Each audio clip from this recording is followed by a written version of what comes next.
We're going to play 7 little gods. I am Big Bang Pool. We are baby gods.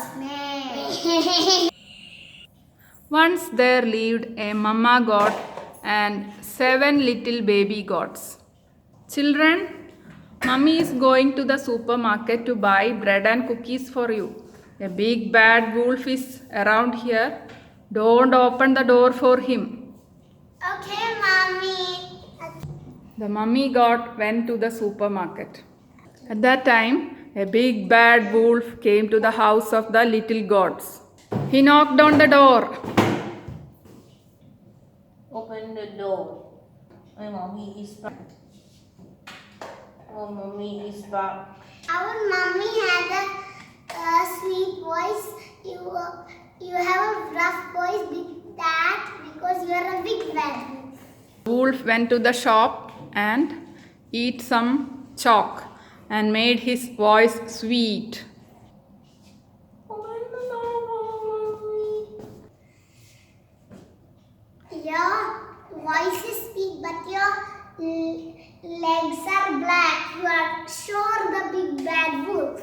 The wolf went to the shop and took some flour and put on his leg. Open your door.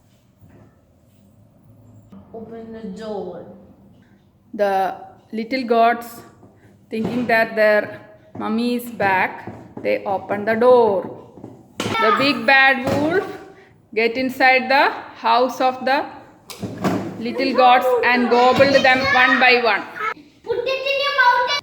The big bad wolf ate all the 6 little gods. Only one little god was hiding inside the clock. The mother god was shocked to see the door was opened and everything in the house was damaged. Oh, what happened to my little gods? Mama. Oh, sweet, my bedroom sister. Oh God, let's go and check for the wolf. The big bad wolf was sleeping under a tree. He was snoring loudly. His tummy was full with the little gods. Go and bring one scissor and a needle and a thread. The mama god cut open the belly of the big bad wolf and she pulled out Bring the ball to be the stone. Yes, she pulled out the little gods one by one. She filled the tummy of the big bad wolf with stones and tied and stitched it with needle and thread. Thirsty, I want water. I want to drink water. The wolf fell into the pond and was drowned because of the weight of his belly. He was drowned in the water and he was dead. The mummy god and the 7 little gods lived happily ever after.